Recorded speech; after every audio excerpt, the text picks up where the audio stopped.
আসসালামু আলাইকুম, সবাই কেমন আছেন? আশা করি সবাই ভালো আছেন। চলে আসলাম আপনাদের মাঝে নতুন একটা রেসিপি নিয়ে। আজকে বানাবো চিকেন কাবাব। তো চিকেন কাবাব বানানোর জন্য আমি এখানে চিকেনের ব্রেস্ট পিস নিয়েছি 2টা। সেই সাথে সেটাকে আমি কাঁচামরিচ দিয়ে ব্লেন্ড করে নিয়েছি। সেই সাথে আমাদের কাবাব বানাতে আরও লাগবে, এখানে আমি আলুকে ম্যাশ করে নিয়েছি। এখানে আমি 2টা মাঝারি সাইজের আলুকে ম্যাশ করে নিয়েছি। সেই সাথে আরও লাগবে আমাদের বাটা মশলা। এখানে ফার্স্টে আমি নিয়েছি রসুন বাটা 1 চা চামচ, আদা বাটা 1 চা চামচ, এখানে আমি নিয়েছি ব্রেড ক্রাম্ব, এখানে আমি উঁচু করে 1 টেবিল চামচ নিয়েছি, এবং সেই সাথে লাগবে পেঁয়াজ বেরেস্তা, এটাকে আমি 1/4 কাপ নিয়েছি। সেই সাথে আরও লাগবে আমাদের গুঁড়া মশলা। এখানে আমি নিয়েছি শুকনো মরিচের গুঁড়া 1/4 চা চামচ, এরপর নিয়েছি গোলমরিচের গুঁড়া 1/4 চা চামচ, হলুদের গুঁড়া 1/4 চা চামচ, লবণ স্বাদ মতন, চিনি 1/4 চা চামচের সামান্য কম, জাস্ট স্বাদের ব্যালেন্সের জন্য। আর এই যে মাঝখানে যেটা দেখতে পাচ্ছেন এটা হচ্ছে রোজমেরি। তো এটাকে আপনারা বড় কোনো শপিং মলে কিংবা বড় যে মুদির দোকানগুলো থাকে সেগুলোতে পেয়ে যাবেন খুব ইজিলি। তো এটা একটা হার্ব, এটা ইটালিয়ান হার্ব। তো এটাকে ইউজ করলে একটা ফ্লেভার আসবে, তবে এটা অপশনাল, আপনারা চাইলে এটাকে স্কিপ করতে পারেন যদি খুঁজে না পান হাতের কাছে সেক্ষেত্রে। তারপরে লাগবে এখানে কর্নফ্লাওয়ার। এখানে আমি 1/4 কাপ কর্নফ্লাওয়ার নিয়েছি। কর্নফ্লাওয়ারকে জাস্ট ইউজ করব বাইন্ডিংয়ের জন্য। যদি আমার এর থেকে বেশি কর্নফ্লাওয়ার লাগে সেক্ষেত্রে আমি অ্যাড করে নিব। তো আপাতত 1/4 কাপ নিয়েছি। সেই সাথে আমি এখানে অ্যাড করব সামান্য সরিষার তেল এবং টমেটো কেচাপ। এটাও টোটালি অপশনাল, আমি অ্যাড করছি, আপনারা চাইলে এটাকে স্কিপ করতে পারেন। তো চলুন আমরা এখন এটাকে মিক্সড করে নিই। তো ফার্স্টে আমি এখন এখানে দিয়ে দিচ্ছি আমাদের যে আলুটা, সেই আলু ম্যাশ আলুটা দিয়ে দিচ্ছি।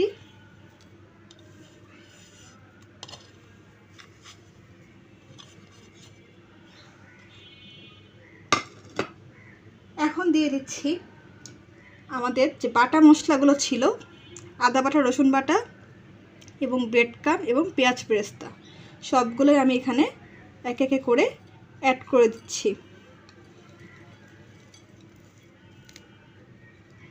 দিয়ে দিচ্ছি আদা বাটা এবং রসুন বাটা। এরপর এখানে অ্যাড করে দেব গুঁড়া মশলা এবং রোজমেরি এবং লবণ স্বাদ মতো এবং চিনি সামান্য। তো এটাকে আমি অ্যাড করে দিচ্ছি। এখন এটার মধ্যে সামান্য কর্নফ্লাওয়ার অ্যাড করে দেব। আগে আমি ফার্স্ট অল্প একটু দিয়ে দিচ্ছি, যদি পরবর্তীতে লাগে আমি আরেকটু কর্নফ্লাওয়ার অ্যাড করব। এখন অ্যাড করে দিচ্ছি টমেটো কেচাপ, জাস্ট সামান্য। এরপর এখানে অ্যাড করে দেব সামান্য সরিষার তেল। এখানে আমি 1 টেবিল চামচ মতন ইউজ করেছি। তো আমি এখানে কিন্তু চিকেন যে পেস্ট করেছি বা চিকেনটাকে যে বেটে নিয়েছি তার মধ্যে কাঁচামরিচ ইউজ করছি, সেই সাথে শুকনো মরিচ এবং গোলমরিচের গুঁড়া ইউজ করছি। তো আপনারা যে যেরকম ঝাল খান সেই আন্দাজ করে শুকনো মরিচ, কাঁচামরিচ এবং গোলমরিচের পরিমাণটা কমিয়ে বা বাড়িয়ে নিতে পারেন। আমি এটাকে এখন ভালো করে মিক্সড করে নিচ্ছি। একটু টাইম নিয়ে, ধৈর্য নিয়ে আমাদের যে মশলাগুলোর সাথে চিকেনটাকে এবং আলুটাকে মিক্সড করে নেবেন।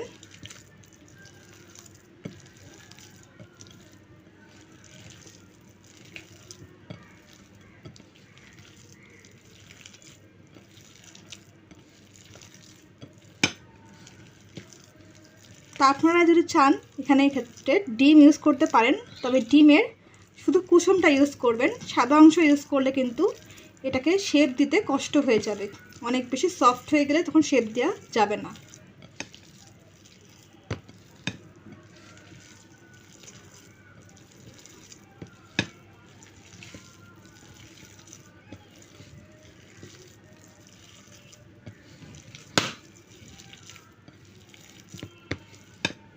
তো আমার এখানে আরেকটু কর্নফ্লাওয়ার লাগবে, আমি আরেকটু কর্নফ্লাওয়ার অ্যাড করে দিচ্ছি। এরকমভাবে ধাপে ধাপে আন্দাজ করে করে সব জিনিসগুলো অ্যাড করবেন, তাতে কোনো কিছু কম বেশি হওয়ার চান্স থাকবে না। বেশি কর্নফ্লাওয়ার দিয়ে ফেললে কিন্তু বেশি টাইট হয়ে যেতে পারে ডোটা, অথবা বেশি কর্নফ্লাওয়ার দিয়ে ফেললে আটা আটা লাগতে পারে খেতে। মাপটা আন্দাজ করে নেবেন।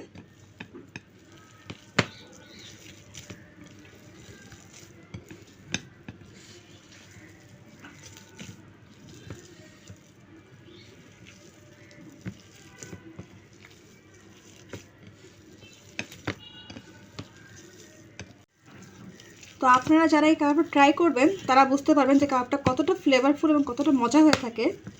এই কাবাবটা যদি বাসায় একবার তৈরি করেন, বাসার ছোটো থেকে বড় সবাই অনেক বেশি লাইক করবে। তো এই যে সব মশলার সাথে আমরা চিকেনটাকে মিক্সড করে নিয়েছি খুব ভালো করে। আপনার যদি লাগে আর একটু কর্নফ্লাওয়ার অ্যাড করে নিতে পারেন, অথবা ব্রেড ক্রাম দিতে পারেন। তো আমার আর লাগবে না, আমি এখন এটাকে শেপ দিয়ে নিচ্ছি। আপনারা আপনাদের ইচ্ছা মতন শেপ দিতে পারেন। আমি আজকে রাউন্ড শেপ দিচ্ছি, মানে চপ যেই শেপের হয়ে থাকে আর কি, সেই শেপে দিচ্ছি।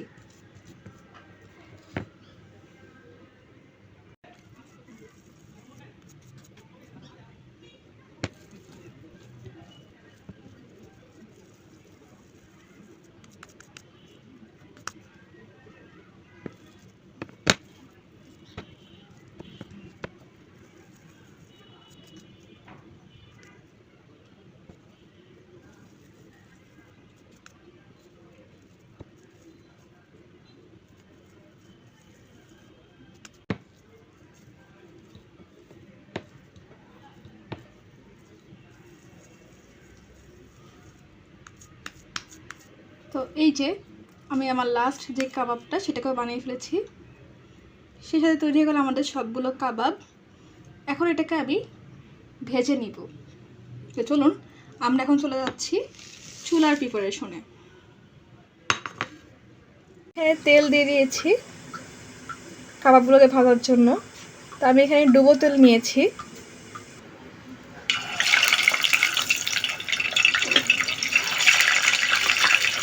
তো মিডিয়াম আছে আমি কাবাবগুলোকে ভেজে নিচ্ছি।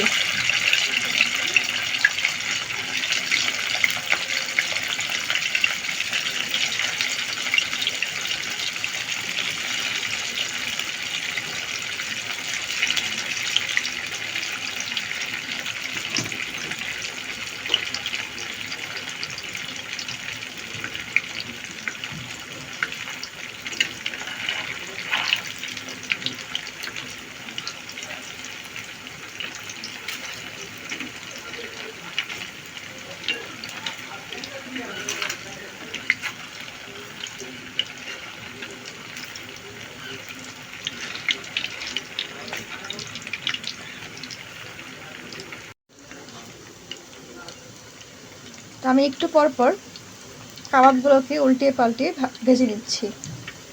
একটু টাইম নিয়ে ভেজে নেবেন, তবে জালটা কিন্তু একদমই হাই করে দেওয়া যাবে না, মিডিয়াম ফ্লেমে রেখে রেখে ভেজে নিতে হবে। আমার কাবাবগুলো গোল্ডেন ব্রাউন করে ভাজা হয়ে গেছে। আমি এর থেকে আর ডিপ চাচ্ছি না, আমি এখন এটাকে নামিয়ে নিচ্ছি।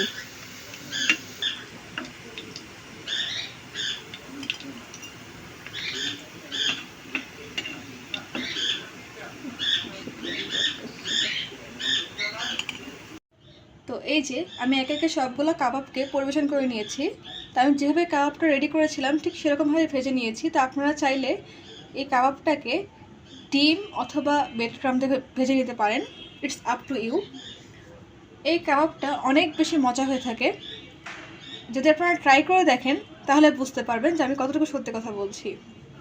এটা তো আমার ফ্যামিলি সবাই অনেক বেশি পছন্দ করেই। ইনফ্যাক্ট বাইরে থেকে যদি কোনো গেস্ট আসে কখন আমাদের বাসায়, যদি আমি কাবাবটা রেডি করি তারা অনেক বেশি প্রশংসা করে। তো হোপফুলি আজকে ভিডিওটা আপনাদের ভালো লেগেছে। পরবর্তীতে অন্য কোনো রেসিপি নিয়ে আপনাদের মাঝে আবার হাজির হয়ে যাব।